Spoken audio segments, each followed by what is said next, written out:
Welcome to Restoria. I'm Arthur, and this is your quiet place for gentle bedtime stories. Get comfortable, take a breath, and let the story slow your thoughts and ease you softly into sleep. Where the shadows are mended. The lane came to the shop the way water comes to the low place in a garden. It was the last door before the wall, and the wall was old, and beyond it the town gave up its straight lines and let the gardens begin. Sable had swept the step already. She stood in the doorway with the broom in her hand and watched the lane fill with the blue that comes after the sun has gone, but before anyone thinks to call it evening. Sable had swept the step already. She stood in the doorway with the broom in her hand and watched the lane fill with the blue that comes after the sun has gone, but before anyone thinks to call it evening. Inside, the lamp was not yet lit. She knew the shape of the room without it, the work table under the window, the stool worn to the grain by other people before her, the wall of drawers, each one no wider than a hand, each one holding a different weight of thread. She had opened and closed those drawers so many times that her fingers found them without looking, sure as feet on the stairs of a house they have lived in for years. She set the broom in its corner.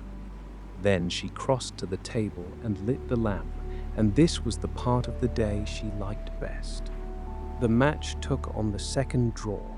She touched it to the wick, and the flame came up small and blue at its base and gold at its tip, and it settled into a bead of light no bigger than a thumbnail.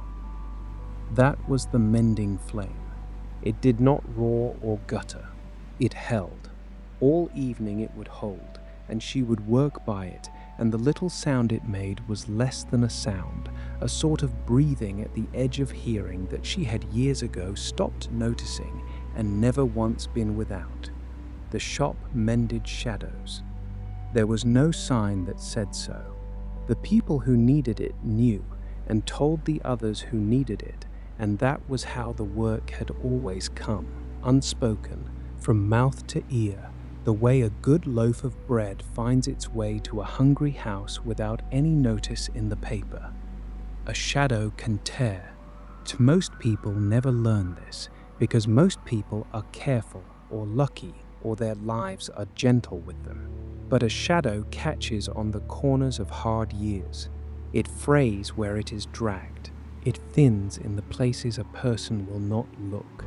Sable had learned to see the damage at a glance, as a seamstress sees a dropped stitch across a whole room, a shadow that flickered when it should have lain still, a hem that had gone to threads and let the lamplight leak through where it should have held, an edge worn soft as an old coin. None of it hurt the person exactly, but a torn shadow is a tiredness that sleep does not reach, and the people who came to her door came with that tiredness in their faces and left with a little less of it, and that was the whole of the work. Sable her hands over the flame before she began anything. It was habit. The blue of it gave almost no heat, but the gesture belonged to the start of the evening, and she kept it as you keep a word you have always said at a certain door. On the table lay the tools, the needles thin as grass, the curved one for corners, and the little hooked tool she had used since her first year here, which had a proper name she had never learned, and which she had always privately called the widget. Nobody had corrected her. There had been nobody to. The window gave onto the lane, and the lane was going about its ending. A man walked past with a folded newspaper under his arm and a dog that had learned his pace exactly. A window over the road went gold as someone lit their own lamp behind the glass. Somewhere a gate closed, not hard, just closed, by someone home now and glad of it. The blue in the lane deepened by a shade. The mending flame held its bead of light on the table, and Sable pulled the stool a little closer and waited, because the work always came and there was no sense in hurrying what would arrive in its own time. She thought, while she waited, of nothing in particular.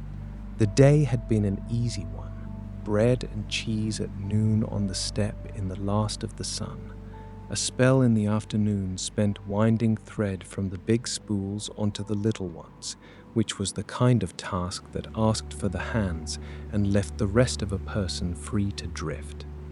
The thread came in every weight: the heavy grey for the coarse frayings, the ones worn by work and weather; the fine near-clear thread for the delicate tears, the ones that came from grief, which needed a stitch so fine it would never be felt. The lamp had a small brass cap that could be lowered over the flame to bank it. She never used the cap. It hung on its hinge, bright from the years her thumb had rested against it without pushing it down, and the flame stayed open to the room, and the room stayed the color of a held breath. Outside, the first of the real evening arrived, not with any announcement. The blue simply let go of the last of its brightness, and the gardens beyond the wall went from green to grey, and the lane became a place lit only here and there: a lamp, a window, the bead on Sable's table throwing its little circle onto the worn wood. She heard the step before the knock, a slow step, uneven, the step of someone who has walked further than they meant to and is glad to have found the door at last. It stopped outside. There was a pause of its own out there, the pause of a person gathering themselves before they ask a stranger for help. Sable did not rise. She had learned that rising too soon frightened them. She only turned her face toward the door and let it be seen, in the lamplight, that she was there, and awake and unhurried, and that whatever they had carried to her step could be set down now. The knock came, 2 soft taps, and then nothing, as if the hand had asked its question and did not want to press. Sable rose and crossed the floor. The boards knew her weight and made their sounds under her. The quiet, she opened the door onto the blue lane and the grey gardens, and a woman standing on the swept step with her coat held closed at the throat, though the evening was not cold. Behind the woman, thrown far by the last light in the west, lay her shadow, and even from the doorway Sable could see the trouble in it, its left edge shivering against the stone, never at rest, a flag in a wind that no one else could feel. "They told me you might be open," the woman said. Her voice was low and worn at its own edges, and it went with the shivering hem of the shadow behind her, a voice worn to match a face. "I am always open in the evenings," Sable said. "Come in. The lamp is lit. There is a stool by the table, and it is a good deal kinder than the step." And she stood back and held the door, and the woman came in out of the blue, and her shadow came in after her, dragging its worn edge across the threshold and into the little circle of light where all such things came at last to rest. The woman sat where she was shown. She kept her coat on and her hands in her lap, and she looked at the wall of little drawers with the look people wore when they had come to a place they did not fully believe in and were too tired to leave. Sable did not begin with the shadow. She never did.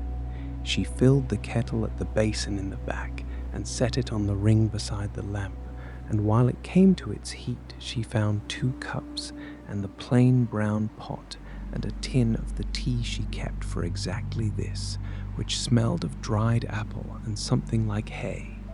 "You have come a good way," Sable said. It was not a question. She had learned to leave the questions out.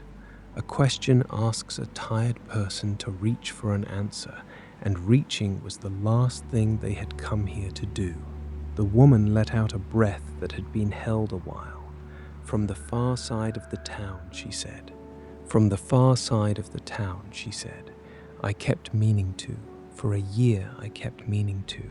And then this evening my feet simply brought me, before I could talk myself out of it again. The kettle murmured, progress. Sable scalded the pot and poured and set a cup by the woman's elbow where she would find it without having to look. Then she took her own cup to the stool by the table and sat, and for a little while she let the tea do what tea does, which is to give the hands something kind to hold and the evening a reason to settle.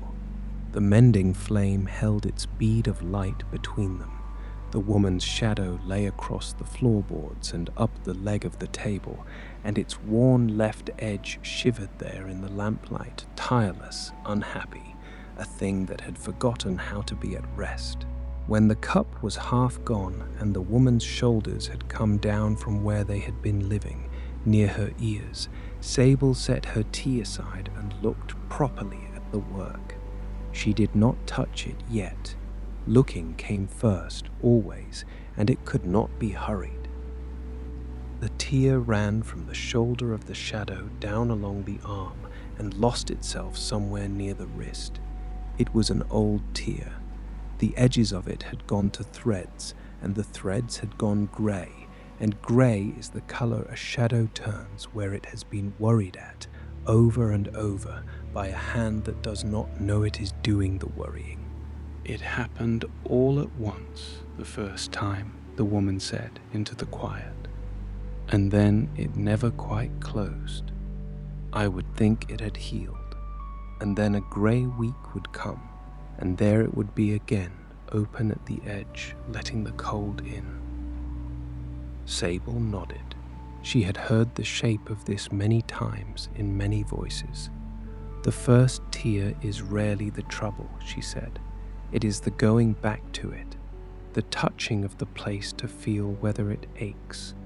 That is what keeps a thing from closing, not the wound, the visiting of the wound. That she chose the thread then, not the heavy grey, which was for coarse work, and not the near clear fine thread either, which would have been too slight to hold an edge worn this far. She opened a drawer at the middle of the wall and drew out a spool of thread the colour of weak tea, a thread with some body to it but a great deal of give, and she held a length of it up to the flame to be sure of it. The light passed through it and made it almost disappear. That was how she knew it was right. A mending thread should never be seen once it is set. It should only be felt later as a place that no longer catches. I will begin at the wrist, Sable said, and work up. You will feel nothing, or you will feel something like warmth moving along your arm, and that is only the edge lying back down where it belongs. You may close your eyes if you like. Most people find they would rather. The woman closed her eyes. Her hands, in her lap, loosened their hold on one another. The cup steamed at her elbow, forgotten in the good way, and the shivering hem of her shadow went on shivering, for now, by the little flame. Sable threaded the needle. She did it by feel, her eyes on the shadow and not on her hands, the thread finding the eye of the needle as it had 10,000 times before. She leaned in. She took up the frayed edge near the wrist, where it lay against the floorboard, and she was careful and she was unhurried, and she made the first stitch. There is a way of sewing a shadow that is not like sewing cloth. The needle does not pierce, it gathers. It takes the grey worn threads and draws them back toward the body of the shadow and coaxes them to lie against it, and the stitch is less a knot than an agreement, a persuading of the edge to stop its shivering and rest. The first stitch took. The wrist of the shadow went still against the wood. Sable moved up the arm, one gathering stitch and then the next, and behind her the woman breathed, long and even, the breath of someone falling out of the front of their mind and into the back of it, where things are kinder and less sharply lit. The flame held. The thread, the color of weak tea, went into the shadow and was not seen again. Stitch by stitch, the shivering edge lay down. Stitch by stitch, the grey went out of it, and the shadow along the arm grew whole and dark, an even shade at last, lying on the floor the way a shadow is meant to lie, which is to say without complaint. It took a good while, and the length of it was part of the mending. Sable did not rush the difficult stretch near the elbow, where the tear had gone deepest and the threads were thinnest. There she set the needle down entirely and used the widget, the little hooked tool, to lift each worn thread and lay it true before she stitched. The woman had gone somewhere behind her closed eyes. The scup at the sun had tipped a degree toward her shoulder. The cup at her elbow had stopped steaming. The only motion in the room was the needle and the flame, and the last shivering inch of the shadow near the shoulder, which was the oldest hurt and would be the last to lie down. Sable reached it near the end. The shoulder of the shadow, where the first tear had opened a year ago and never fully closed. She did not force it. She laid the thread along it and gathered again, and spoke without quite meaning to, in the low voice she used for the last of a mend. "There now," she said, "you can lie down. Nobody is going back to visit you.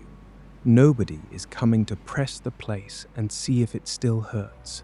You can lie down and be a shadow again, and follow her home and be no trouble." And the edge under the thread went still, and the edge under the thread went still, and the edge under the thread woke without knowing she had slept. That was the usual way of it. She opened her eyes onto the lamplit room and blinked at it, and for a moment did not know where the last hour had gone, and then she felt it, the thing she had come for, though she could not have said what it was. The shadow lay quiet on the floor. It ran from her feet across the boards and lay there whole, an even shade from shoulder to wrist, not a shiver in it anywhere. She looked at it a moment. Then she looked at Sable, and her face did the thing that faces do when a weight they have carried so far they forgot its name is lifted off them in a lamplit room by a stranger. "What do I owe you?" she said. Sable was already winding the last of the weak tea thread back onto its spool. "Whatever feels right, left on the sill by the door," she said. "Or nothing, if nothing is what there is. The lamp is paid for. The rest is only thread and evening, and I have plenty of both." The woman stood and found her legs under her and drew her coat around her, though the room held its heat. At the door she stopped and looked back once and did not say anything, because there was nothing that would fit, and Sable nodded to show that she understood the nothing perfectly well. The woman stood and found her legs under her and drew her coat around her, though the room held its heat. At the door she stopped and looked back once, and the step went away down the lane, even now both feet landing sure, and the shop was Sable's own again. She sat a while without moving. On the sill by the door, a few coins caught the lamplight, and beside them, which happened sometimes, a twist of paper with something inside it, an offering, a thank you in a shape that could be held. We did not go to look yet. She sat by the flame and let the room settle around the fact of the empty stool, and she thought, as she often did after a good mend, of Edith, who had sat on that same stool when it was Edith's shop, and who had mended the first tear Sable ever brought through that door. She had been young then, and torn in a way she had no words for, and she had come to the lane as the woman tonight had come, on feet that decided before the rest of her could argue. Edith had been old already, old as a good table is old, worn smooth at the working edges and solid all through. She had not asked Sable what was wrong. She had put the kettle on. She had made the tea that smelled of apple and hay, and she had let the silence be a kind one, and only when the cup was half gone had she looked properly at the shivering thing on the floor that Sable had dragged in behind her without knowing she carried it. A long tear, Edith had said that first evening, but a clean one. Clean tears mend well. It is the ragged ones that take the years. And she had chosen her thread and leaned in, and Sable had felt it, the warmth moving along the edge of her, the shivering thing lying down, and she had wept quietly, not from grief but from the sheer relief of being tended by hands that knew the work and asked her for nothing while they did it. She had come back the next evening to say thank you, and the evening after that, because the shop was bright and the tea was good and Edith seemed glad enough of the company. And somewhere in the coming back she had picked up a needle and Edith had let her. That was how the craft passed, not through any school, not written down in any book, through evenings and tea and an old woman letting a young one hold the widget and learn by ruining a few easy mends until her hands understood what her mind could not be told. Edith had never once said stay. She had never once said this will be yours. She had simply grown older by the flame while Sable grew surer beside her. And one winter Edith's own shadow had gone thin at every edge at once, as they do at the very end, past any mending, and Sable had sat with her through the last of it and not tried to sew what was not meant to be sewn. She thought of her now without the ache that used to come with it. That was its own kind of mend, and it had taken years and no thread. The memory of Edith lay quiet in her, the way the woman's shadow lay at rest on the floor tonight, whole and dark and at rest, no longer a place she pressed to see if it aches. She lifted her cup. The tea had gone cool, but it was the same tea, apple and hay, the same tin Edith had bought from the same trader who came through in the autumn with his cart. She drank it cool. It was good cool. Some things are. Outside, the lane had gone fully over to evening. The gardens beyond the wall were a single soft grey mass now, and the town's few lights had come out one by one, in the windows along the low street, a lamp on a bracket at the corner where the lane met the road. Sable rose at last and went to the sill and gathered the few coins into the wooden bowl she kept for them, the twist of paper she opened by the flame. Inside was a single dried rose, pressed flat and kept a while, the red of it gone to the brown red of old wine, and it smelled, when she lifted it near her face, of a garden that had been loved by somebody once, and was perhaps being loved now. She set the rose on the shelf above the drawers, where the other gifts lived.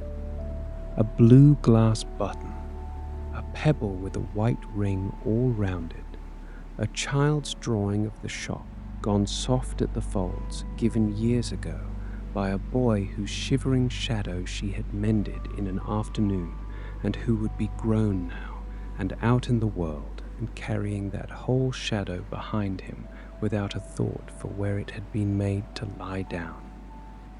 The shelf was the closest thing the shop had to a record of its work. Not names, not sums, just the bright things that people had pressed into her hand on their way back out into their lives.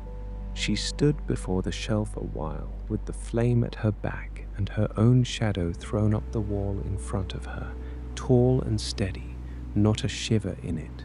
She had mended it herself over the years in the patient way a person can when they have learned the work, an edge at a time, a grey week seen through and stitched down after. It was not a young shadow anymore.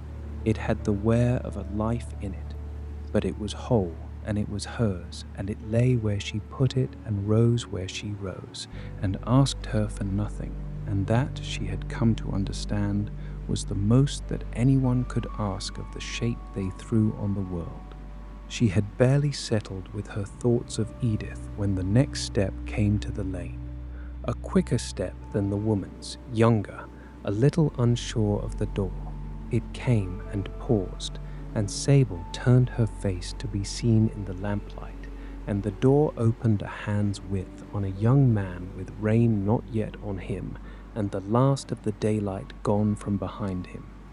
"My mother said," he began, and stopped, as the young do when a rehearsed sentence does not fit the room. "She said you mended her once. A while ago now. She said I should come." "Come in then," Sable said. "The stool is free and the kettle is not off the boil." He came in, ducking a little, though the door did not need it, and stood turning a cap in his hands, and behind him his shadow came in over the threshold, and Sable saw at once where the trouble sat. Not a wide tear like his mother's, a little one low down at the heel, where the shadow snagged and pulled with every step and had begun to fray from the catching. A young hurt, a first one most likely, the kind a life hands out early and a person carries a while before they learn it can be set down. "Sit," she said. "You need not tell me anything. Most people find they would rather not, and the mend does not ask for the telling." He sat, grateful, and held the cup she gave him in both hands, and looked at the flame, and by degrees the turning of the cap gave way to stillness. Sable knelt to the heel of his shadow where it lay against the boards. It was a clean fray, as she had thought, the threads only lately gone grey, nothing worked deep. She chose the near clear thread for it, the fine one, the one that goes into a young shadow so faintly it will never once be felt in all the years the shadow has left to run. She gathered the frayed heel and drew it true, and set the first light stitch, and the snagging edge lay down against the body of the shadow and was a heel again, whole, unhurried, no longer catching at each step to come. It was soon done. "Clean tears mend well," she heard Edith say it, from the same stool across all the years between. The young man watched the flame and did not watch his shadow, which was right, which was how it should be, and by the time she sat back on her heels and told him it was done, his shoulders had come down from his ears and his face had lost the pinched look he had carried in through the door. "That is all," she said. "It will hold. It may snag once or twice more before you trust it, out of the habit of snagging, and then it will forget it ever tore." He stood and looked at the floor where his shadow lay at rest, and looked at her, and had no words, and she nodded to spare him the search for them. He left a coin on the sill and went out into the last blue of the lane, with his whole shadow following easy at his heel, and Sable stood in the doorway a moment and watched him go, a young man walking home easier than he came, before she closed the door on the evening and went back to the flame and the winding of thread. 2 in one evening, and both of them sent by the ones who came before. The woman had crossed a whole town on feet that decided for her. The young man had come because his mother remembered a lamplit room from years back and thought of it when she saw the pinched look on her boy.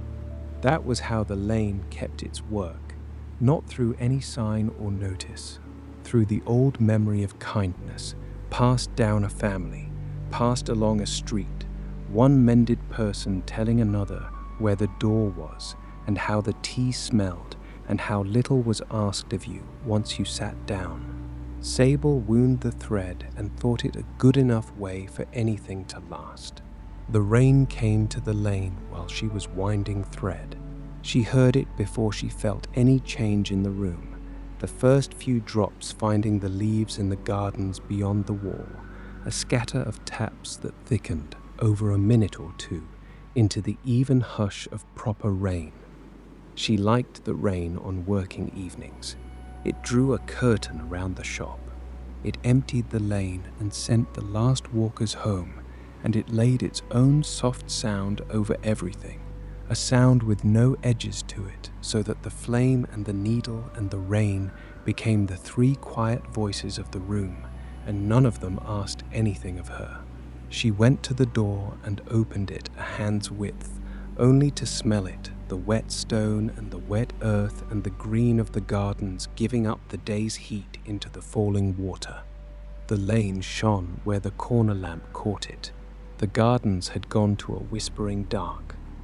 And in through the gap at her feet, low and unhurried and entirely sure of its welcome, came the cat, shaking one paw and then the other, tail up, walking the straight line from the door to the bright place by the lamp, as if the shortest evening of its business had always been to arrive exactly here. The cat had no name that Sable had given it, and answered to none that anyone else had tried. It came on the wet evenings and the cold ones, and sometimes on the fine ones too, and it sat by the lamp, and it left when it pleased, and in between it asked for nothing but the heat and the company of a person who did not fuss. It settled now into the curl it always made, nose to tail, on the folded square of blanket that had become its own through use. Its shadow pooled around it, whole and untroubled. Cats do not tear.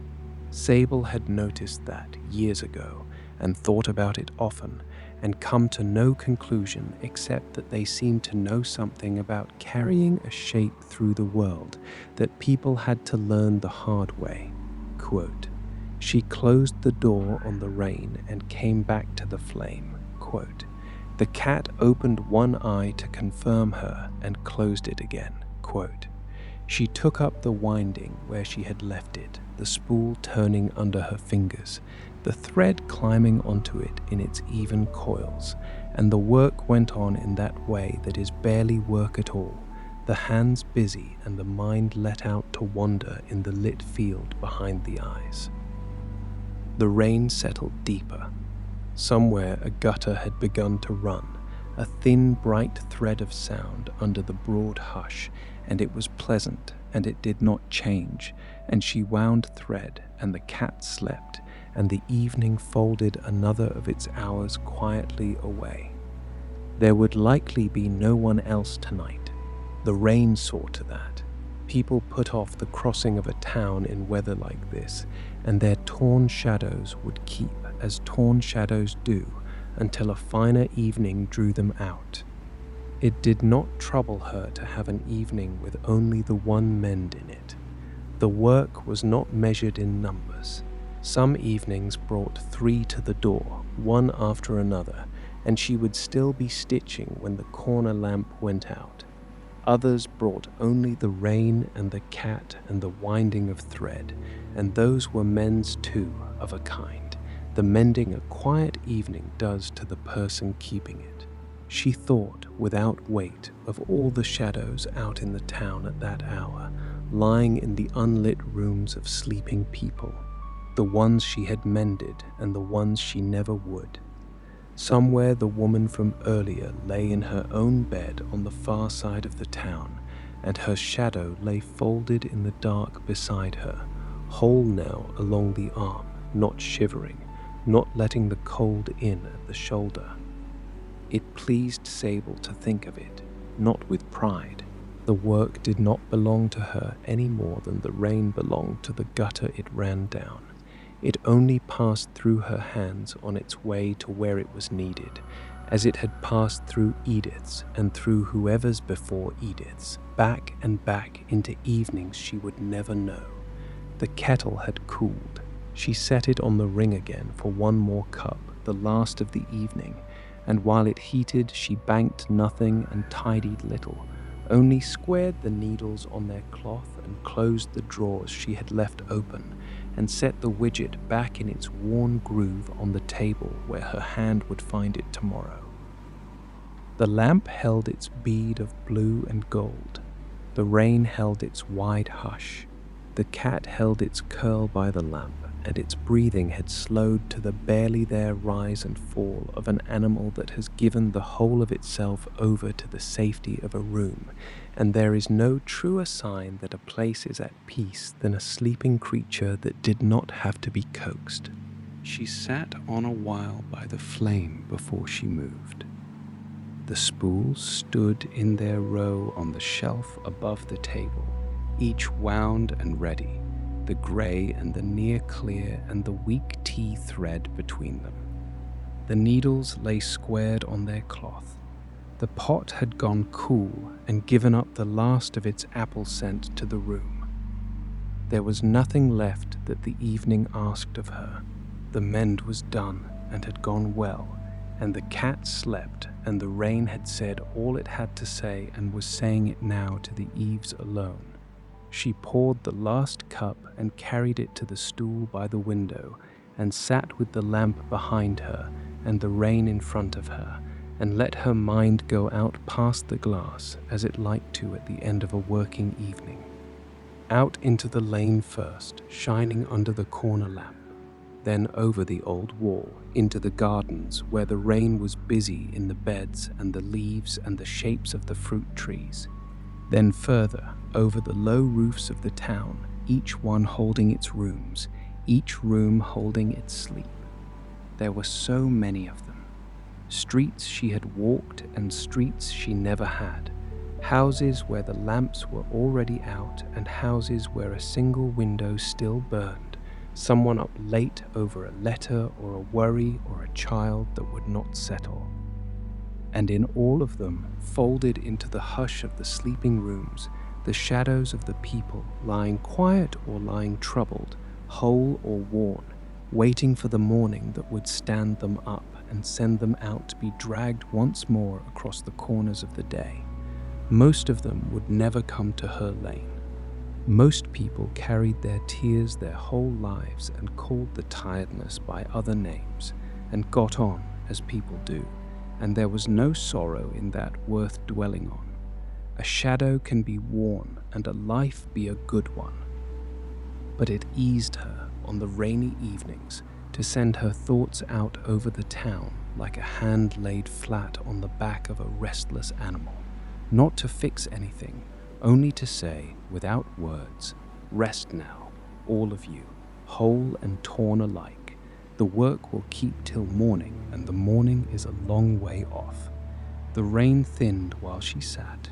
She heard it go, the broad hush breaking back into single drops, the gutter's bright thread running slower, and then only now and then.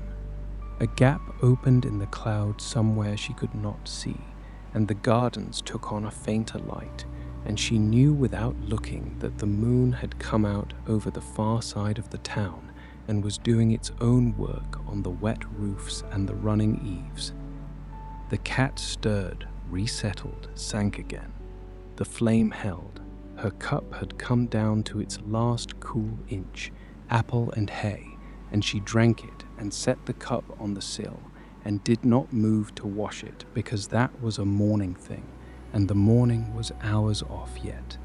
She thought she might sit a while yet before she climbed the narrow stair to the room above, where the bed was, and the low window that looked over the same gardens from a little higher up. There was no hurry in her. The evening had done what evenings did. It had emptied her of the day without her having to try, and filled the emptied place with good things, the tea, the rain, the mend that had gone well, the quiet weight of the sleeping cat. The lamp threw her shadow up the wall beside the shelf of gifts, tall and steady, the dried rose and the blue button and the child's soft drawing all held in the edge of its shade. Her hands lay in her lap now, still, the thread wound and put away, the needles squared, the widget in its groove. They had done good work, and they knew it as hands know things, which is without any words at all. They were an older woman's hands. She looked at them in the lamplight and felt no quarrel with them. They had been Edith's kind of hands once, borrowed and clumsy and learning, and now they were her own, sure at the difficult stretch near the elbow, patient at the oldest hurt near the shoulder, and one evening, far off she hoped, some younger pair would sit on that stool and borrow them in turn. Across the lane, the one window that had been burning went out. She saw it go, a gold square becoming grey, and she pictured the hand that had turned the lamp down, and the person going along an unlit landing to a bed, and the room over there settling into the same rest that her own room would settle into soon enough. It pleased her to keep the last light in the lane, not out of pride and not out of duty, only that a lit window is a kindness to whoever is awake and does not want to be the only one, and she had been that person once on that far side of the town and had not forgotten what a single burning window could say to it across the dark.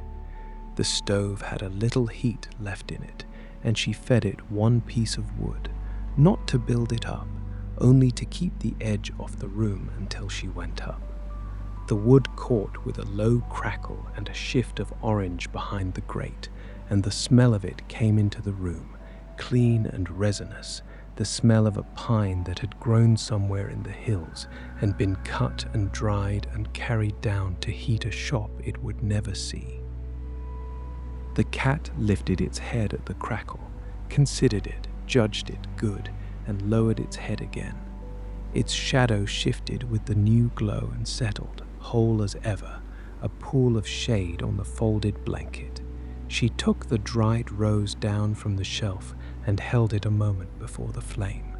Somebody had grown this and loved it enough to press it and keep it through the browning years, and had carried it across a whole town in a twist of paper to leave on the sill of a stranger who had lain their shadow down. It was the kind of thanks that was worth more than the coins beside it, and she knew it, and she put the rose back among the other bright gifts with a care that was its own sort of prayer. The garden it had come from was out there somewhere in the rain-washed dark, sleeping under the same thinning cloud, and perhaps it would flower again come the growing months, and perhaps the same hands would tend it, whole now at the shoulder, no longer shivering at the work.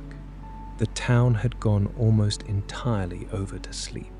She could feel it more than hear it, as you feel a tide turn without watching the water, a settling of the whole place onto its foundations, the sounds thinning to nothing, the last cart home, the last door shut.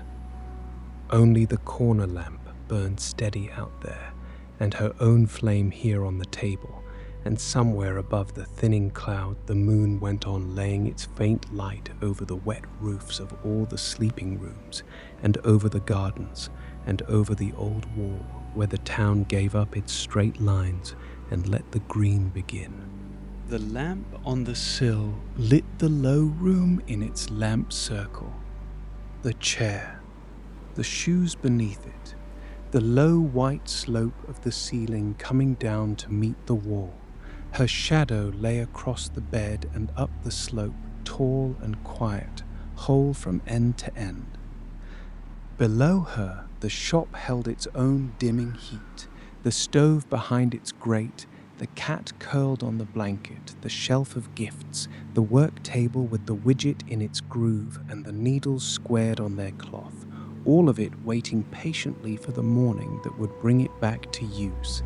She lay down and drew the blanket up, the same wool blanket that had been on the bed for as long as she had kept the shop, worn thin at the top hem, where her hands took hold of it each evening and thick and heavy everywhere else.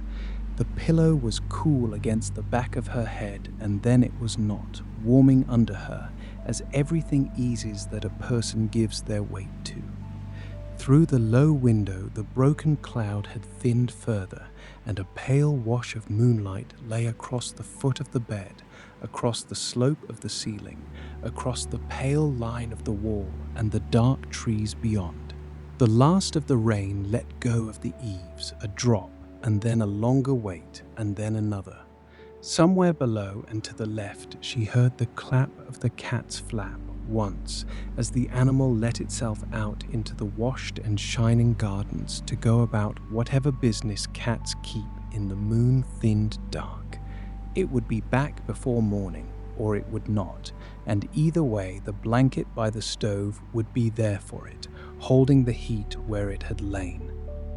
The town made no more sounds now that she could name, only the settled hush of a place fully asleep, and under it, so faint it was less a sound than a memory of one, the run of the last water finding its low way down through the gardens to wherever water goes when the rain has stopped. Her thoughts came loose from one another. The woman's shadow whole along the arm, the dried rose the brown red of old wine, Edith's hands, and then her own, and then no hands at all, only the warmth of the blanket and the weight of her own tiredness pressing her kindly down into the mattress. The lamp on the sill had burned low while she lay there. She had not lowered the little brass cap. She never did. The flame would find the end of its oil on its own, in its own hour, and go out gently, and there was no need to hurry it toward the dark. The moonlight moved by the width of a finger across the ceiling. The blanket held its warmth. Her breathing had lengthened and evened without her tending it, in and out the tide that comes to a body once the day has been fully laid down. Below her the shop kept its low heat, the stove's low orange, the empty stool, the thread wound and waiting. The last drop fell from the eaves. She did not hear whether another followed it. The flame on the sill was a bead of blue and gold, lower now, steady still, throwing its faint circle on the slope of the ceiling. Her hand lay open on the worn hem of the blanket. It was warm there. It was warm to the wrists. Out in the gardens, the trees held their washed leaves up to the thinning cloud. The wall lay pale under the moon. The lane below was empty and shining, one lamp burning at its corner, one flame burning low behind a high dark window, the last two lights in a town gone over entirely to rest. The flame on the sill dipped and rose and settled. The room was warm. The blanket was heavy and kind. Outside, the last of the water found its way down through the sleeping green, fainter and fainter, until there was only the warmth and the low gold of the flame and the steady weight of a hand gone still at last on the worn wool hem. The lamp on the sill lit the low room in its lamp circle. The chair, the shoes beneath it, the low white slope of the ceiling coming down to meet the wall. Her shadow lay across the bed and up the slope, tall and quiet, whole from end to end. Below her, the shop held its own dimming heat, the stove behind its grate, the cat curled on the blanket, the shelf of gifts, the work table with the widget in its groove, and the needles squared on their cloth, all of it waiting patiently for the morning that would bring it back to use. She lay down and drew the blanket up, the same wool blanket that had been on the bed for as long as she had kept the shop, worn thin at the top hem where her hands took hold of it each evening, and thick and heavy everywhere else. The pillow was cool against the back of her head, and then it was not, warming under her as everything eases that a person gives their weight to. Through the low window, the broken cloud had thinned further, and a pale wash of moonlight lay across the foot of the bed, across the slope of the ceiling, across the pale line of the wall and the dark trees beyond. The last of the rain let go of the eaves, a drop, and then a longer wait, and then another. Somewhere below and to the left, she heard the clap of the cat's flap once, as the animal let itself out into the washed and shining gardens to go about whatever business cats keep in the moon-thinned dark. Through the lane ceiling at walk, said the quiet, broken voice, a crispy brubbly to the sunroom. It would be back before morning, or it would not, and either way, the blanket by the stove would be there for it, holding the heat where it had lain. The town made no more sounds now that she could name, only the settled hush of a place fully asleep, and under it, so faint it was less a sound than a memory of one, the run of the last water finding its low way down through the gardens to wherever water goes when the rain has stopped. Her thoughts came loose from one another. The woman's shadow, whole along the arm, the dried rose, the brown red of old wine, Edith's hands, and then her own, and then no hands at all, only the warmth of the blanket and the weight of her own tiredness pressing her kindly down into the mattress. The lamp on the sill had burned low while she lay there. She had not lowered the little brass cap. She never did. The flame would find the end of its oil on its own, in its own hour, and go out gently, and there was no need to hurry it toward the dark. The moonlight moved by the width of a finger across the ceiling. The blanket held its warmth. Her breathing had lengthened and evened without her tending it, in and out, the tide that comes to a body once the day has been fully laid down. Below her, the shop kept its low heat, the stove's low orange, the empty stool, the thread wound and waiting. The last drop fell from the eaves. She did not hear whether another followed it. The flame on the sill was a bead of blue and gold, lower now, steady still, throwing its faint circle on the slope of the ceiling. Her hand lay open on the worn hem of the blanket. It was warm there. It was warm to the wrists.